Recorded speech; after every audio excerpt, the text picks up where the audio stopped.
Hi boys and girls, it's Mrs. Pimentel again. We're going to be working out of the ELA packet. We're going to jump right to part 3. I thought it would be fun to start with the story on Those Wacky Shoes. But before we begin, I would like to go over our objective. We will identify and define literary elements.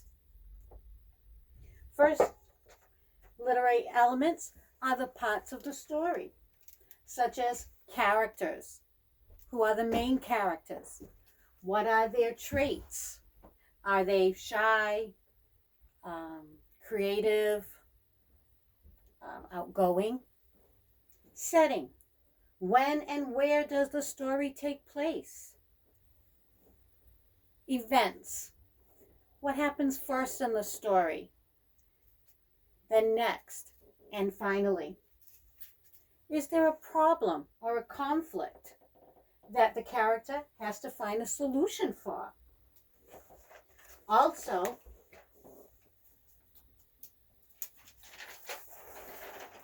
what is the theme of the story? What does the author want us to learn? Is it about courage? Is it about forgiveness? Next is point of view. Who's telling the story? Also, how is it structured? Is it in a sequence, beginning, middle, and end? Does it have a problem and solution? And also, does the author use figurative language to express what he wants us to know through similes, metaphors, using words like or as, hyperboles, exaggeration, onomatopoeia, those sound words like bang, boom, and personification. Does he give personality traits, human personality traits to non-living things, such as legs of a chair? So let's begin, like I said earlier, with part 3 of our ELA packet. And we're going to begin on page 48, Those Wacky Shoes by Julie Parker Emery. Today you will read about a girl who finds some unusual shoes. As you read the story, you will gather information to answer questions and then write your own narrative. I thought it was going to be an ordinary Saturday, but boy, was I wrong. I bought some shoes at a thrift shop downtown. They were blue and red, checkered slip-on sneakers. Unusual. I like them. I put them on outside the store. Well, she put them on right away. She must have been pretty excited about them. I got ready to turn right toward home, but my feet turned left. It was as if those wacky shoes were in control. I tried to stop and take them off, but my feet wouldn't let me. I quickly realized those shoes were going to take me wherever they wanted to go. The shoes walked me up Main Street, nice and slow. After a few blocks, they turned my feet left up Pine Street. They started picking up speed. I passed a woman walking a beagle. That's a type of dog. She looked at my shoes and said, "Did you get those at a second store downtown?" "Yep." I hurried along at a pace of a speed walker. "I was stuck in those shoes once," she said. "They took me all the way to Vermont."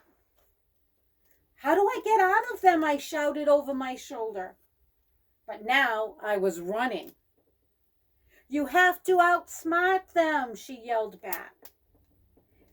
And she said something else, but by then I was too far away to even hear. Great, I thought. I shouted over my shoulder. Great, I thought. Great, I thought. Someone tells me to outsmart a pair of shoes, and I can't. This doesn't speak well for my brain. We turned up a dirt path, heading straight for a huge oak tree. I put my hands over my face, certain I'd smash right into that tree.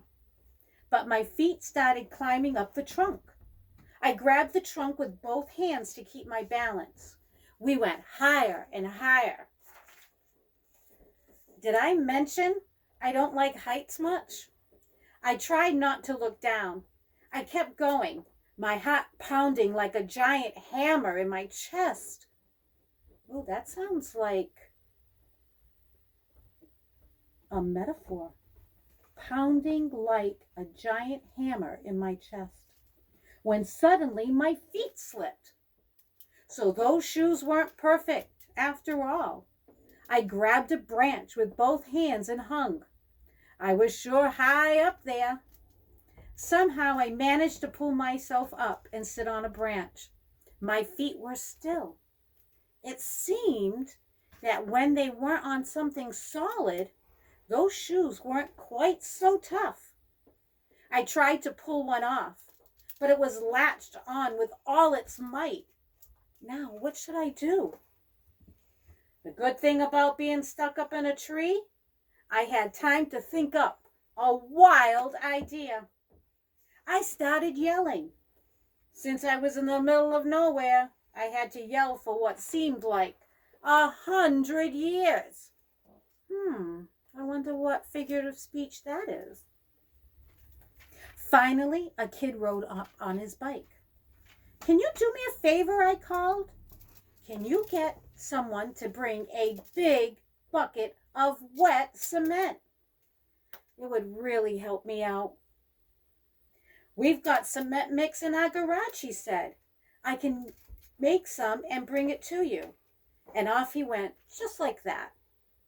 I like a kid who doesn't ask a lot of questions. Eventually, the kid came back, walking this time, and pulling a rusty wagon behind him. The wagon was filled with wet cement. Hey, thanks, I said. Now I'm going to start coming down the tree. I want you to put the wagon right under my feet when I get low enough to jump. Got it? He nodded, and I set to work on shimmering from branch to branch, careful not to let my feet touch anything. I didn't want those shoes to take over again. When I was on a lower branch, I jumped. My feet went lurp as they hit the wet cement. Now, can you find a couple of strong people? I asked. I stood there in the cement while he was gone. My stomach was feeling all twisty. I was scared and excited at the same time. The boy returned with a boy and a girl. They looked at me strangely, but I just said, "Could you yank me out?" They grabbed me under my arms and pulled. My plan worked. The cement held the shoes in place, and I came out of them. I was free. "Thanks, guys," I said. "I guess your shoes are stuck in there forever," the girl said. "It's okay. I was done with them anyways." Then the wagon started rolling down the path. It gathered speed, took a left when it got to the road, and then went steadily up the hill and was soon out of sight. I sure hope those wacky shoes know how to drive.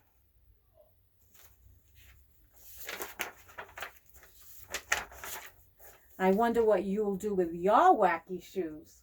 So tomorrow we'll go over our literary elements with our story. See you tomorrow.